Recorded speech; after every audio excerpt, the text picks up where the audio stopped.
I bought all 4 of these for 200 bucks. That's a heck of a deal. Originally, there was 3. I didn't know till I got there. There was 4. This one here, and this Honda here. But this one here on the end was a freebie. Now, what he told me on these 2 right here is one of them was used for a parts unit. I believe this one, no, I say that. Both of them were used for a parts unit. This one was supposed to run. This one here is locked up. So, she's not a runner.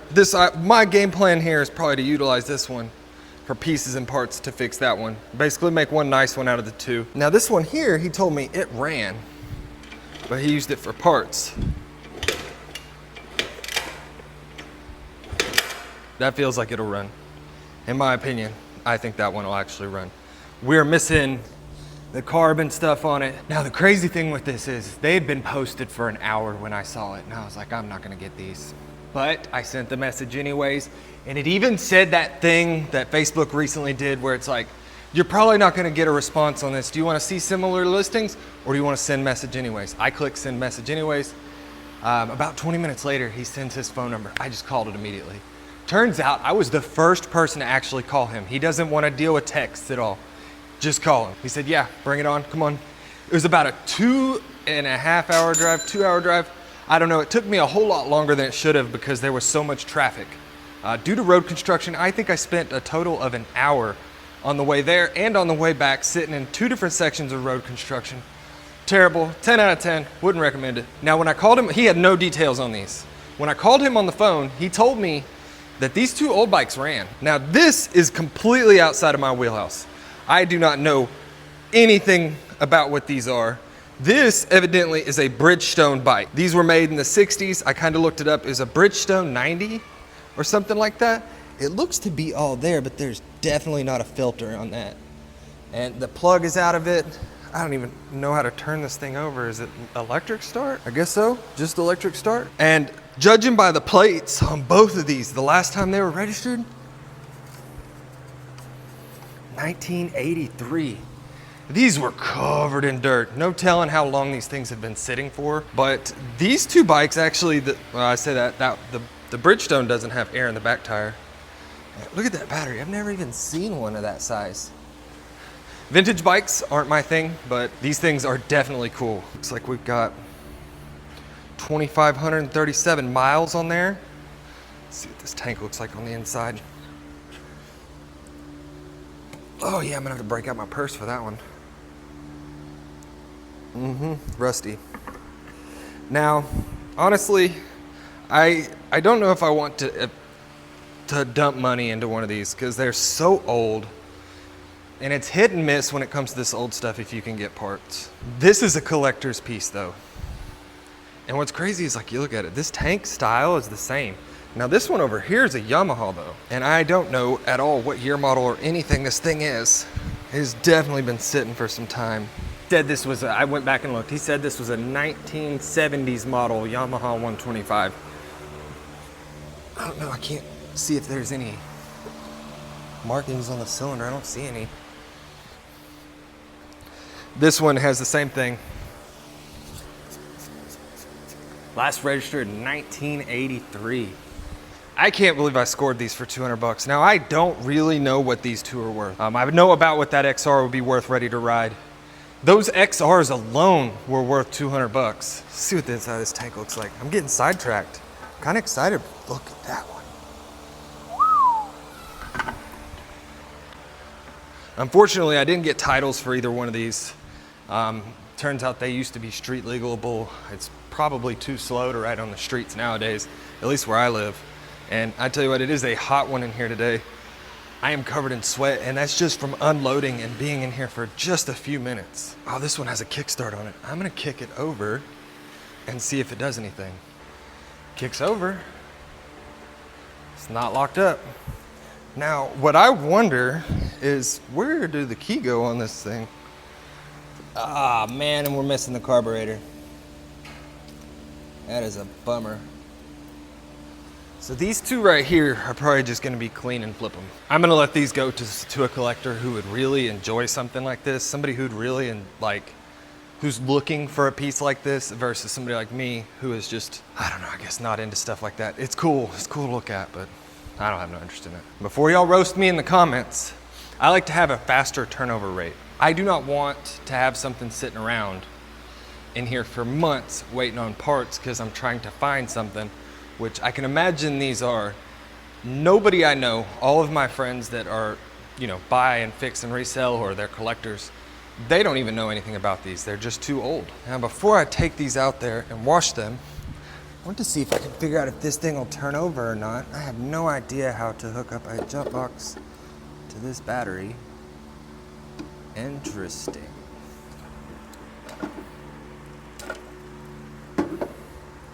Guess I can hook it to those pins right there. Honestly, I'm a little nervous to mess with this one, or either one of these, because they're so old. I really don't want to mess something up.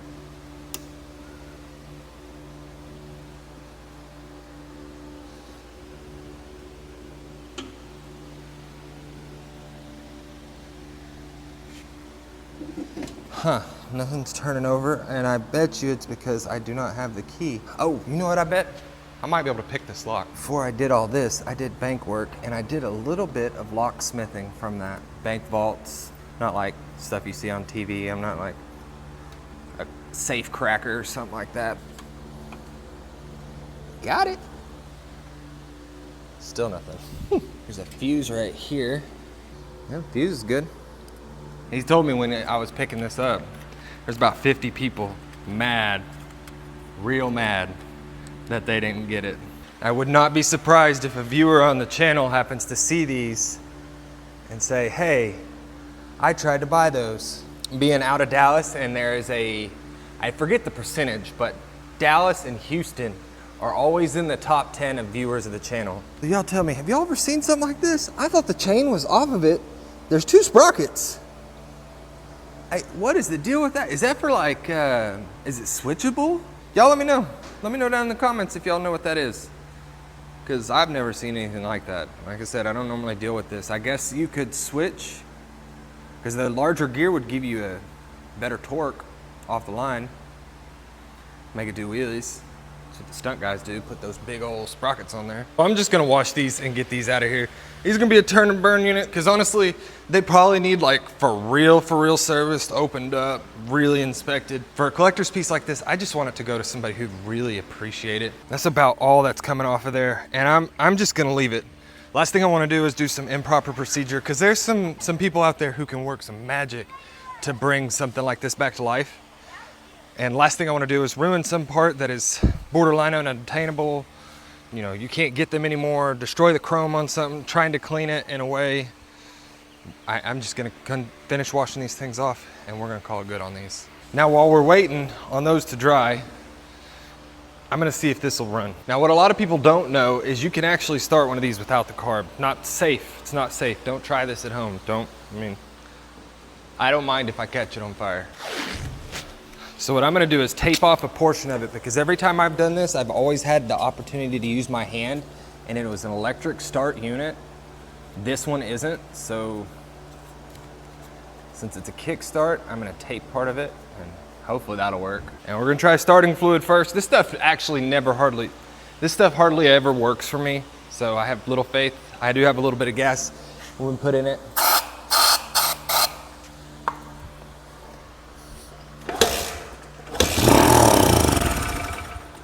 That's what I'm talking about. Honda. We should probably check if it's got oil in it. Probably should have checked that first, but whatever. I'm drawing a blank on how oh yeah, it's down here. Been sitting in a barn, no telling how long. No carb on it. Big old wasp nest growing right there. I didn't even check to make sure there wasn't one in the intake. But it's a Honda, man, this thing run. All you need is faith. These things run on faith. That in there like that, and she looks like she is way over full. Doesn't smell like gas either, so probably somebody did the oil change wrong. That's all right, it's a Honda. You know what's funny, out of habit, did you notice I twisted the throttle to try to get it to go?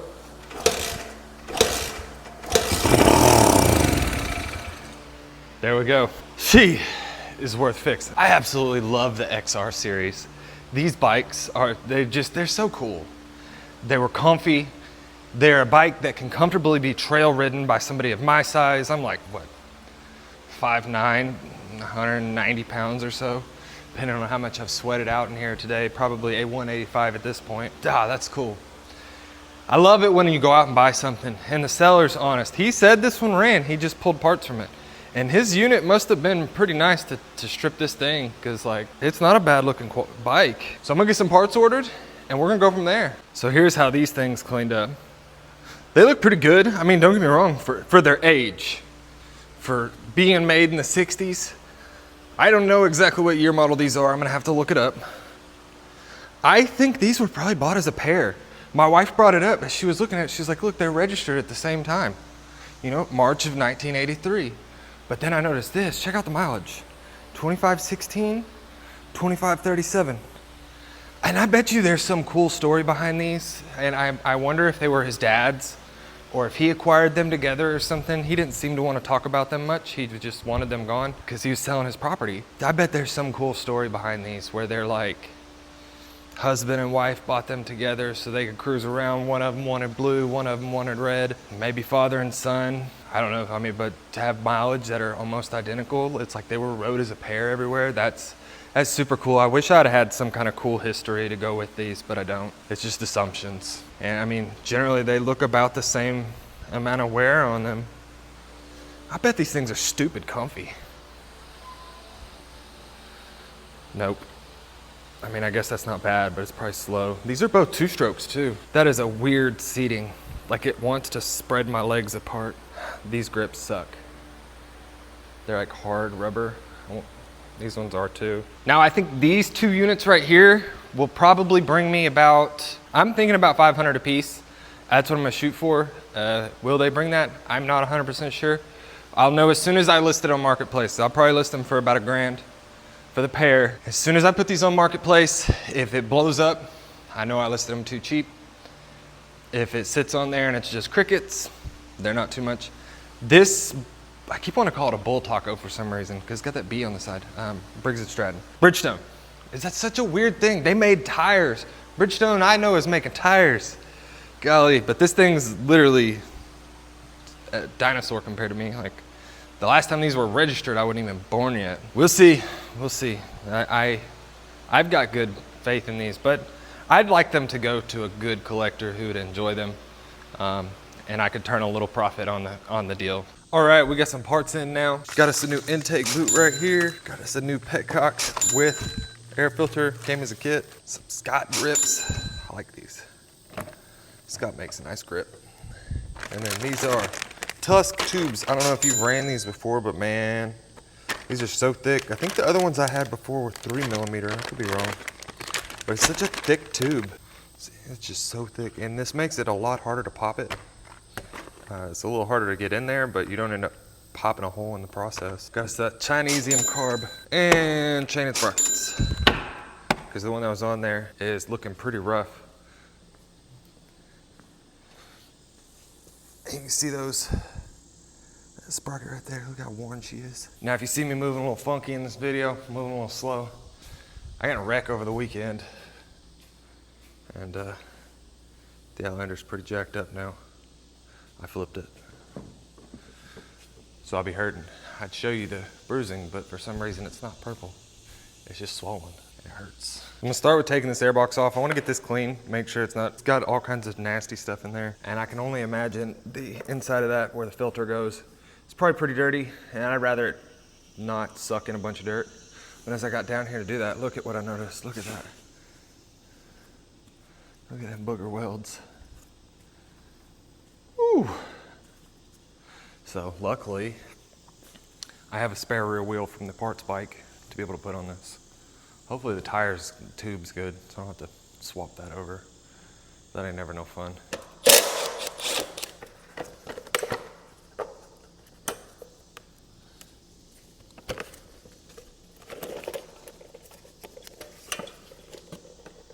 Cool. It's not that dirty in there, but it's already off, so we're gonna wash it. I cleaned her up, sparkling good. Got one little problem though, I just noticed. I thought that both of these units had their filter guide in it because I stuck my hand in there and I touched the filter and it was stiff. Turns out both of them had some sort of like, it really looks like an XR70 filter where it bolts right onto the carb. I have no guide for the air filter. I have to get that ordered today.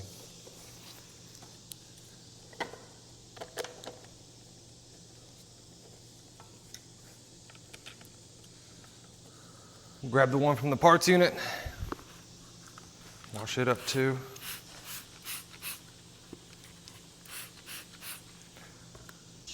Go ahead and put this on there.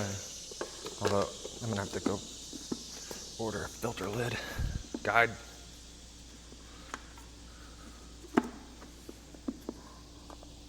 Get this gasket surface cleaned up.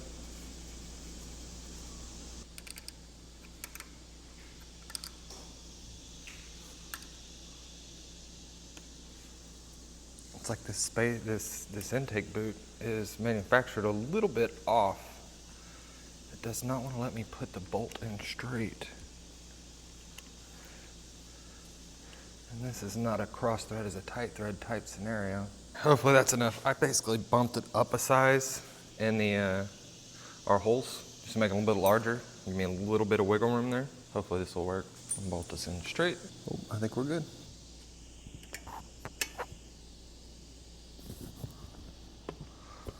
Thought I had a lot more threads over here on this side to go, but I guess not. And we're gonna take carburetor.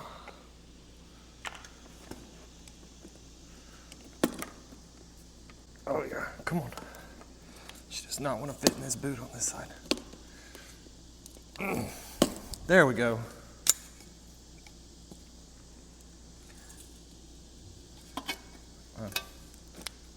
Hopefully that's gonna work. Is that choke gonna be in the way?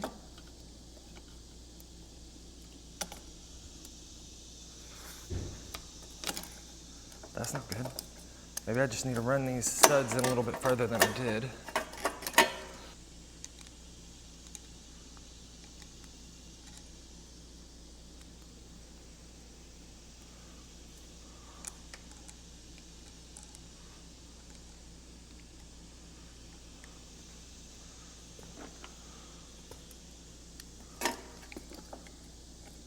This carb had really good reviews too. I think it's just been a while since I've done one of these and don't remember how poorly they fit. Or how snug of a fit that it is. Should have said.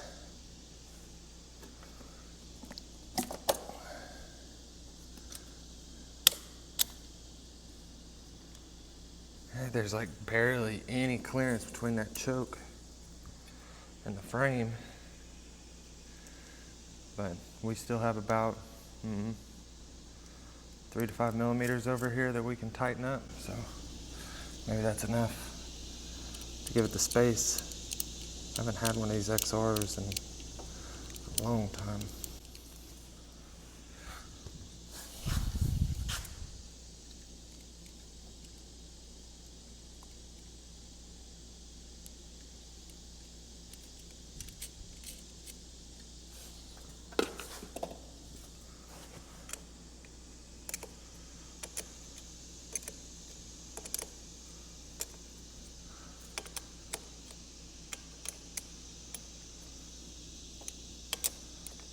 All right, now I need to see if I can fit, if this is gonna work.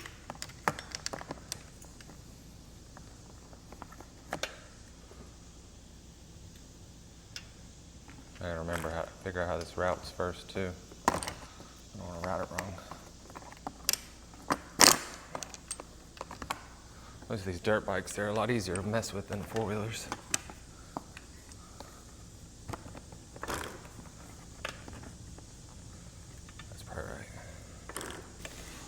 That the wrong way. It's probably supposed to come this way. It looks like this top cap is made to be part of this throttle cable. I don't know if that's fact or not. I could be very wrong on that one. But I can't get it off, and I don't want to tear up the throttle cable in the process. But it works with that. All right, throttle is on.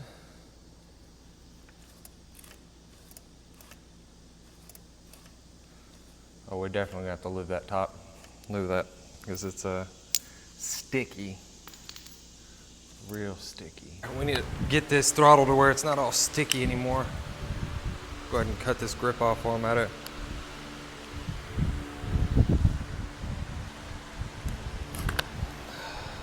There we go. Yeah, you can kind of see what all's in there. It's just so gummed up.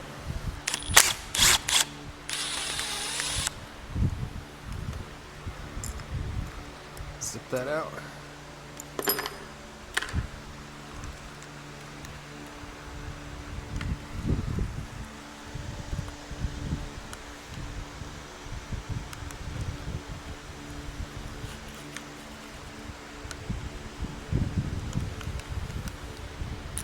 Got it. Yeah, look at all that. Try to clean all this up. Yeah, because it's not in the carb where it's sticking. That has no problem right there. Take some sandpaper and clean this up.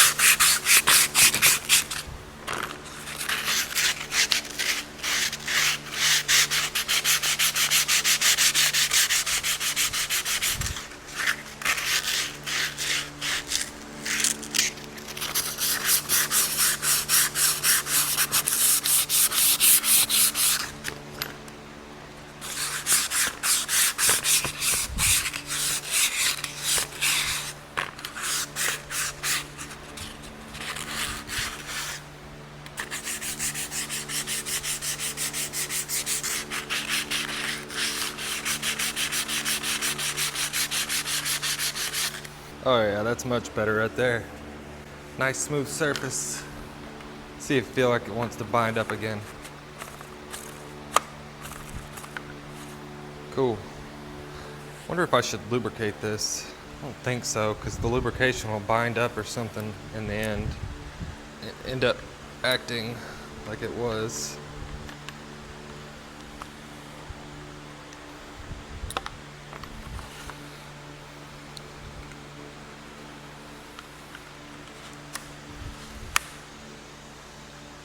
So far, so good.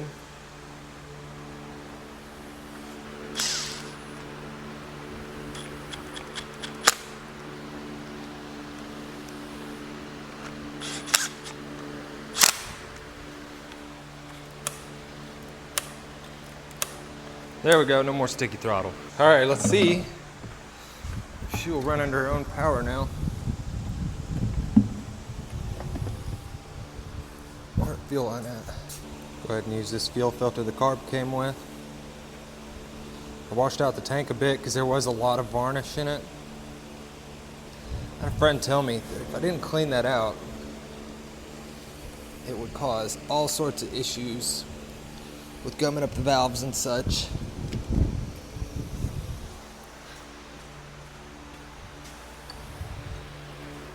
So, my opinion, easy insurance. All right, that is on. Where'd I do my gas? Got about $5 in fuel right here. I really hate filling this can all the way up because it makes it such a pain. Like, if there was a second handle, it wouldn't be so bad. But I always end up spilling it everywhere, so never gets a full tank. Let's go. Put it on.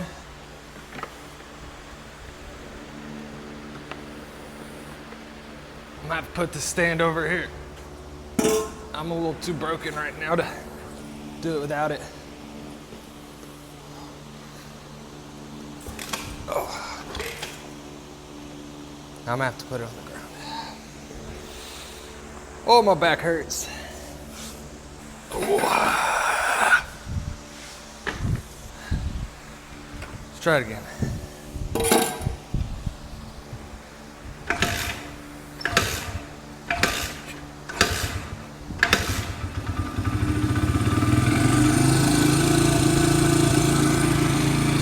Sounds like that idle's a little bit high.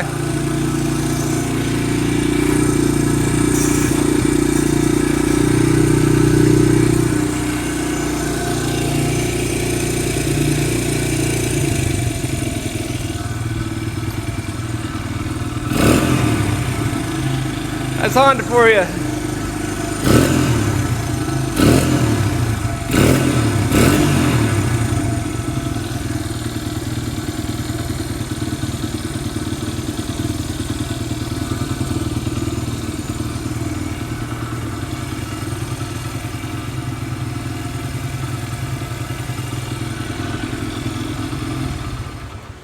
That stuff right there is why everybody loves Honda so much. This thing's been parked for years.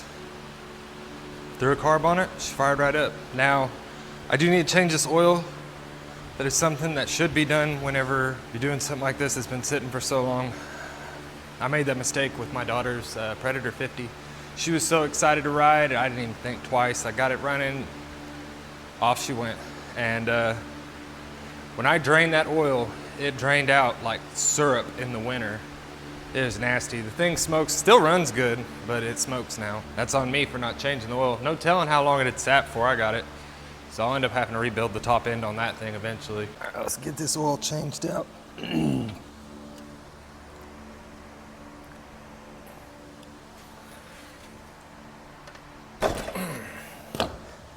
thing was on there.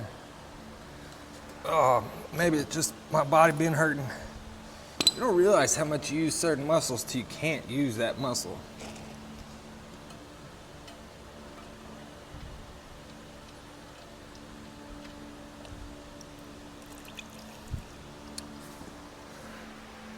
Good looking oil coming out right there.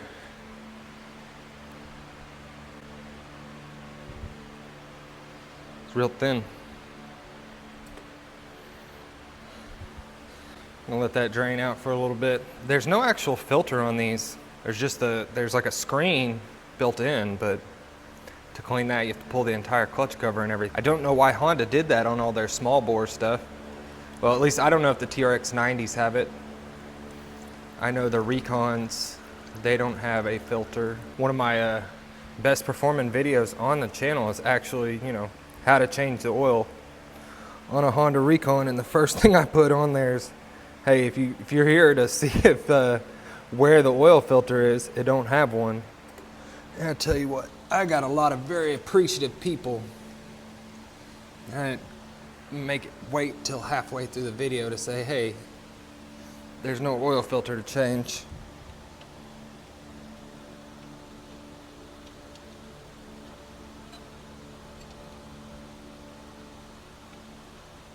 Hopefully this is enough.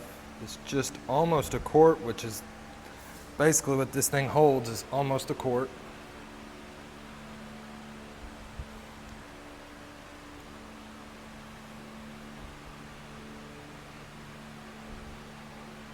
Let's see, is that enough? Nope, just shy of enough. This grip mounted on there. I guess I'm about to run to town and get some oil.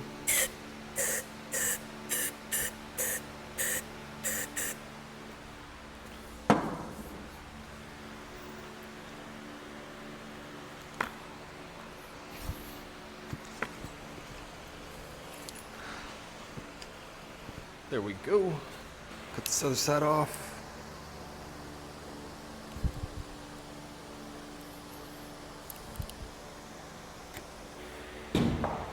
Oh, I made it.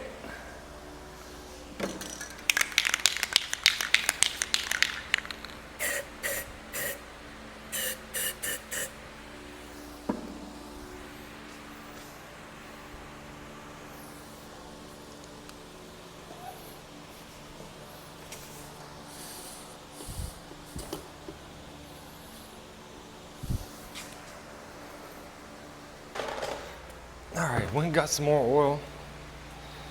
We can get this thing sitting right. I had to go buy this at the most expensive store by me, so I didn't have to drive an hour round trip to go get it. So we're using up about a quart in total between both of them. I'm gonna call it about $7.50 in oil. Let's check that, because we did not need very much. Do not want to overfill. Okay. Still need some more.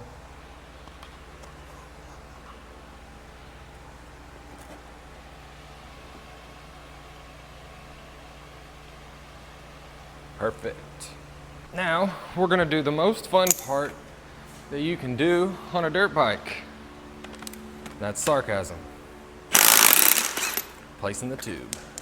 I don't know what dealers charge for this nowadays, but I know many, many years ago, when I didn't know how, I took a dirt bike tire to go get it changed out. I was gonna get a new tube put on, is at a dealer in Ennis, Texas. They're not open anymore. They were gonna charge me 75 bucks to replace a tube. So, kind of had to learn the hard way how to do it myself.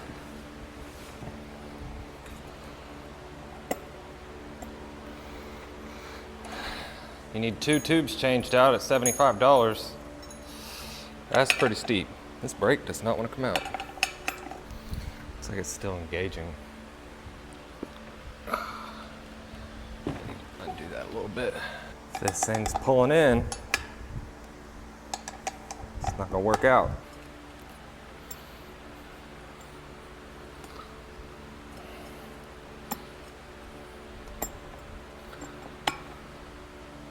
Hey, the pads don't look too bad.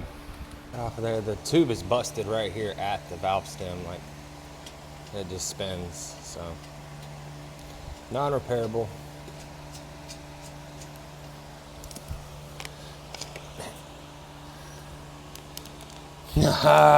Dunlop Geomaxes.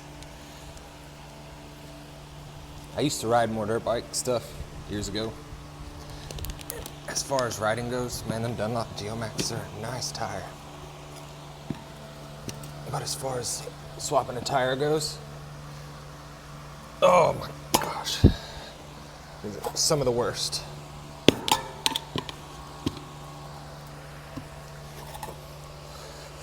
I don't know if I could say they are the worst or what.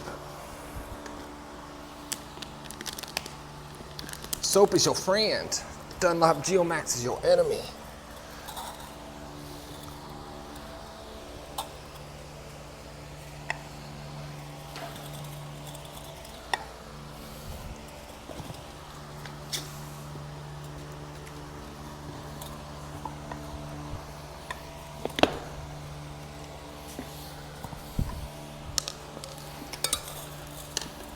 Maybe it's not all of them. I can't remember the other ones I had. And the smaller the bike, the harder the tire. Some people make this look so easy, and I don't know if it's like just a skill that you learn. It's not a skill I want to learn. It just hurts my ribs. Oh, my ribs are so hurt.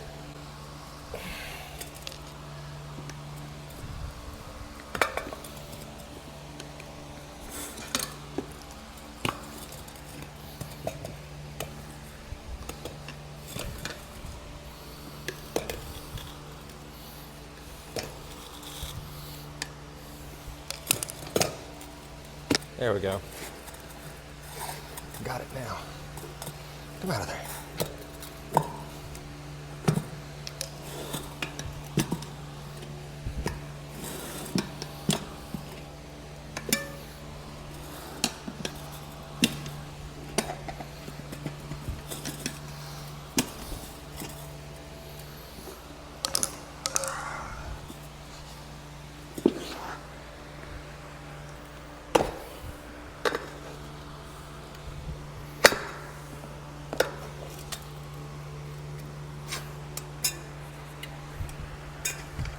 The band isn't on right.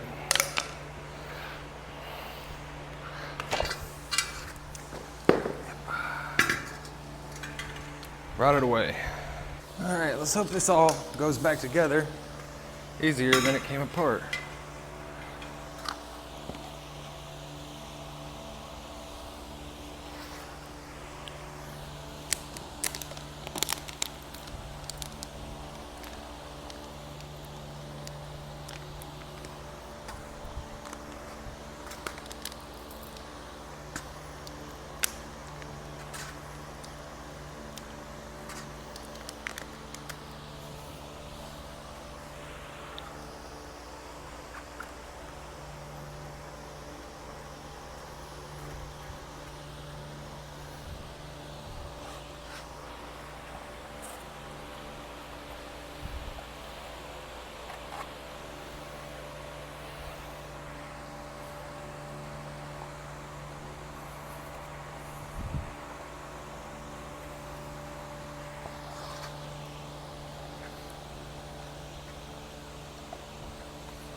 There we go. One side is on.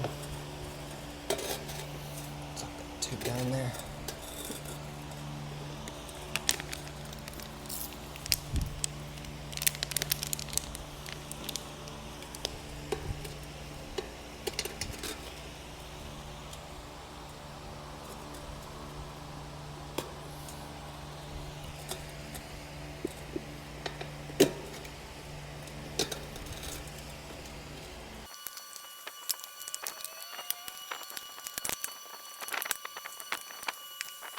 All right, let's get this thing mounted back up on here. We'll be good to move on to the rear. Do it all over again. Come on. There we go.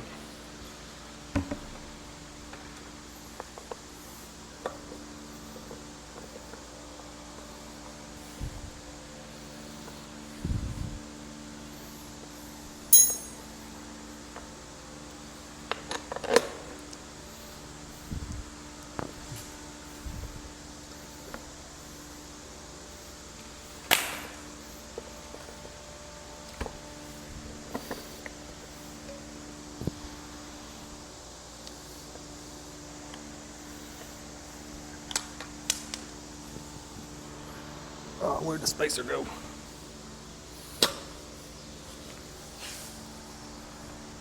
There we go. And we are in. I always spray these bolts before I take them off, as they strip. Oh, go ahead and get all the life you can out that chain. Oh, these ones are going pretty smooth. The other one's where the bolt goes into the swing arm.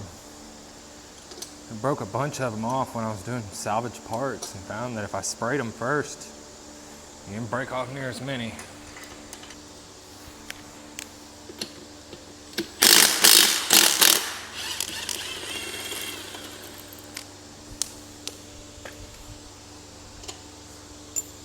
You never realize how much you use your core muscles till you go to use your core muscles. And you can't.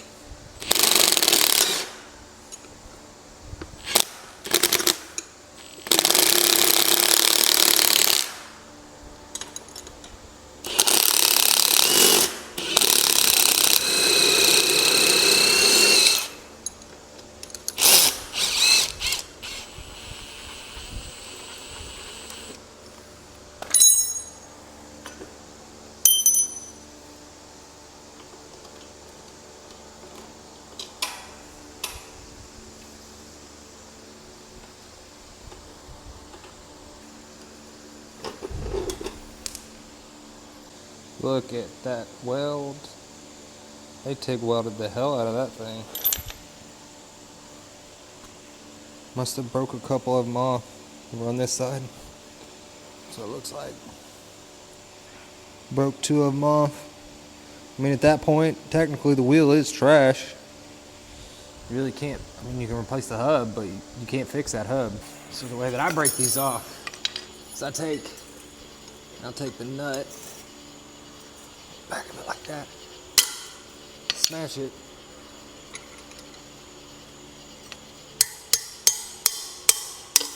break that nut free, and then use the Allen head, because it never fails. If you just try to use the Allen head to back it off, that stuff always strips. Every time they always strip for me. I had to take a ton of these off when we were selling parts, doing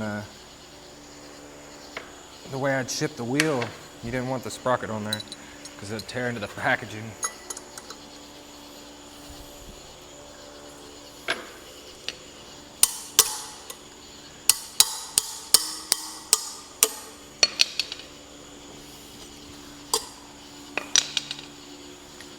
Once that's broken free,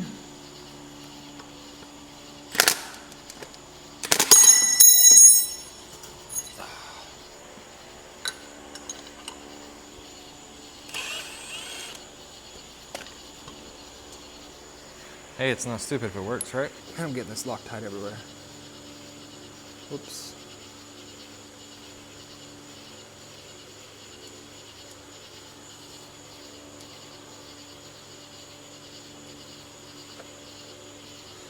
Suppose I got a buyer for those bikes too for $500. I think I was a little off on the pricing. They're pretty niche.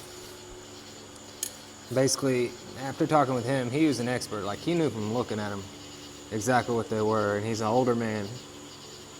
No text message, no Facebook, no none of that. And he knew what he's talking about with those.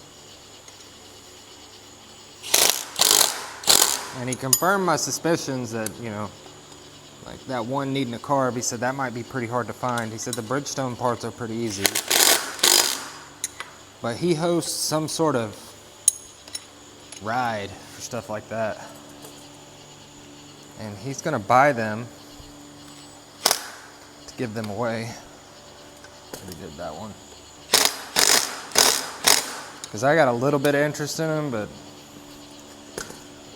I think to get what I originally anticipated, to get 500 a piece out of them, I think I'd have to sit on them.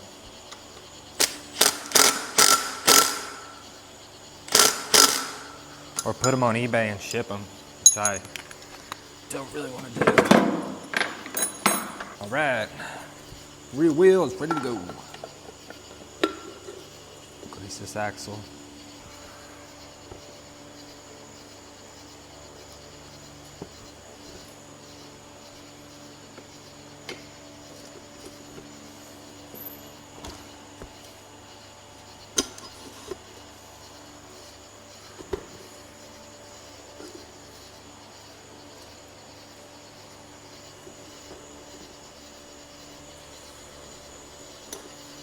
All right. I just want to kind of get all this temporary up on there. And then we'll visit sprocket. Now we'll zip this stator cut off.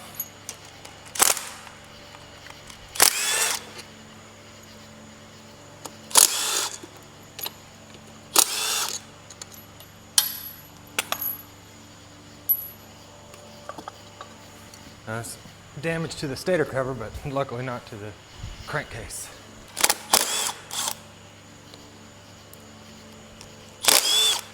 Look at that. It's like a ninja star.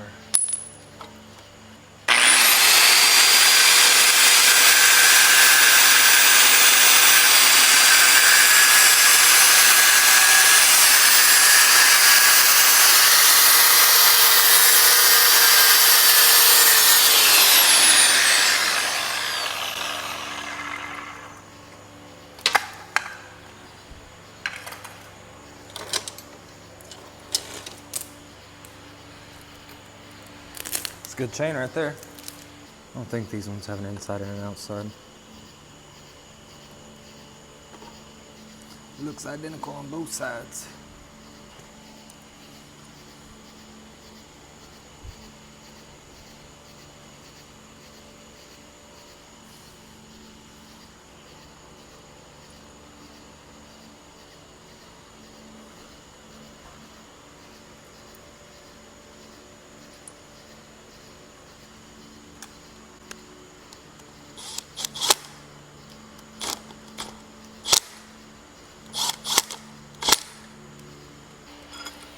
Maybe we'll get lucky. We ain't gotta trim this one.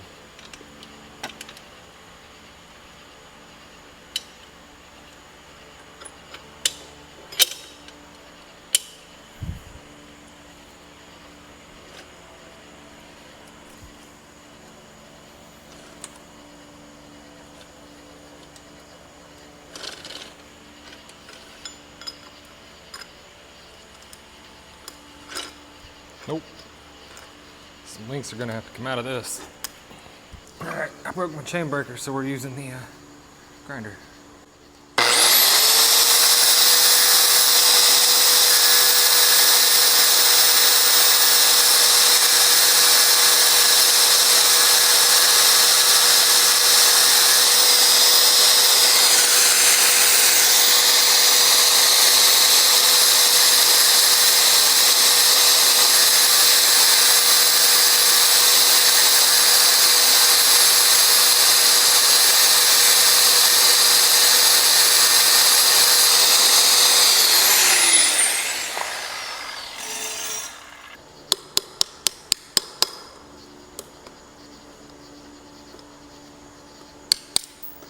Here we go.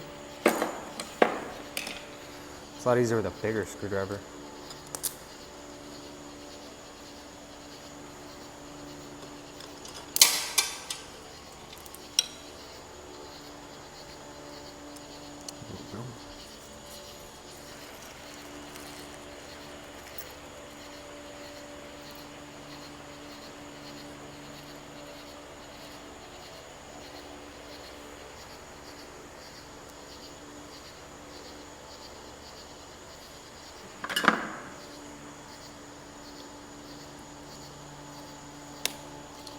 And we're in.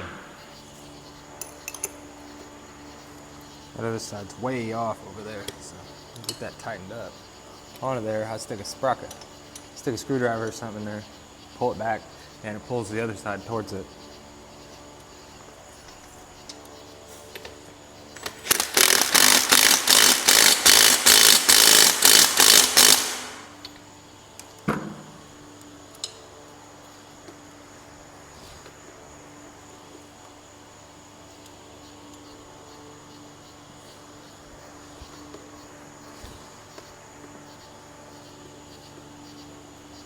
We'll have to adjust that rear brake again when we ride it. Our stator cover back on there. Normally wouldn't reuse the gasket, but there's already a hole in the case.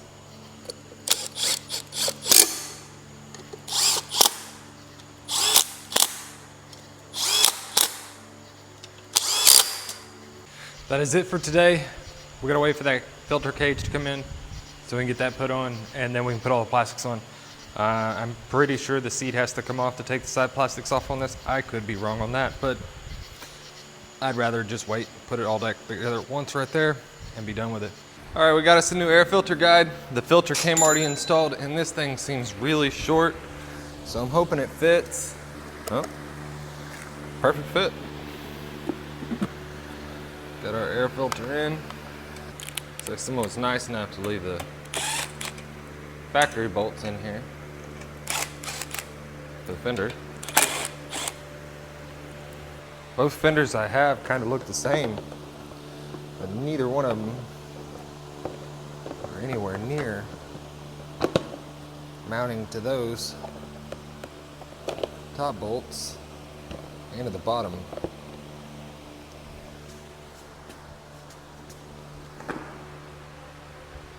And the seat mounts from the side. I guess we're just gonna work with what we got.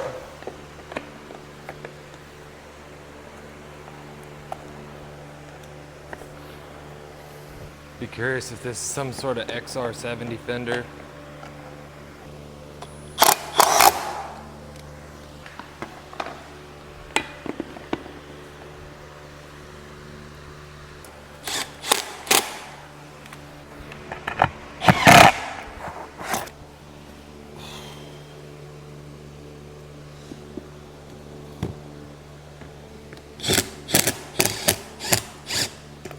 Yeah, it's definitely not the right fender.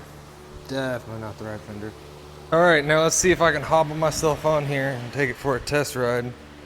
That rear fender is like definitely XR70 or something. They're OEM, they're Honda fenders.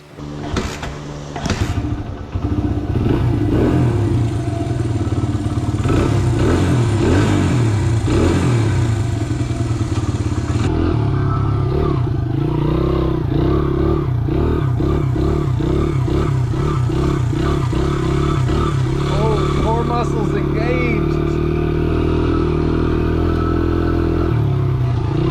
This ain't a bad bike. It's gonna make some kid a happy camper.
definitely not a bad little bike.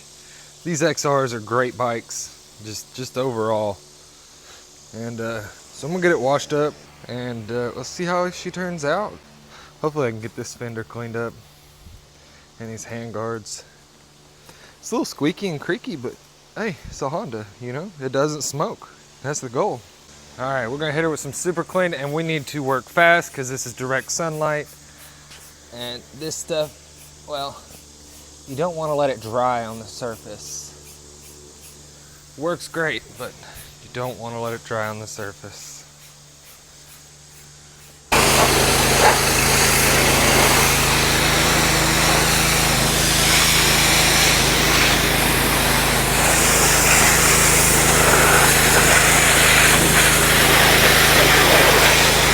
All right, I don't think it turned out too bad, except for the goofy looking rear fender. It's definitely not mint, but for my area, this isn't something that demands a high price out here. I mean, if I dropped another, let's say, probably 150 bucks into new plastics to make it look a lot nicer, and possibly have done new tires, maybe it'd fetch 13. I think as it is, it'll fetch $1,000 out here, and cost of doing new tires plus new plastics, that's about another 300. The type of person who will buy this bike out here is buying it just to rock it and ride it. They're not gonna care one bit about it being perfect. This will be some kid's first bike type thing, and they'll probably just ride the wheels off of it and never change the oil on it. You know, it's a Honda. It doesn't need oil changes. That's sarcasm for those of you out there who don't know when I'm being sarcastic. But I think I can get about $1,000 out of it. Plus from the parts bikes, or from the parts bike that I stripped a bunch of parts for this, I'll sell the valuables. That should net me a few other hundred, however much, I don't know how much. You know, that stuff's not sold till it's sold. And then these two right here are supposed to be sold Friday. He's supposed to be picking them up for 500. Dude seems serious. I actually think he will show up for that. So, vintage rider, that's 500 bucks. I don't have 500 bucks in all of it at the moment. So 500, you know, that's pretty good. Pretty good little flip, because there wasn't a whole lot of labor in this. This would have took me 20% less time if I would not have wrecked my quad over the weekend and be in so much pain today and yesterday. Thanks for watching, guys. Stay tuned for the next one.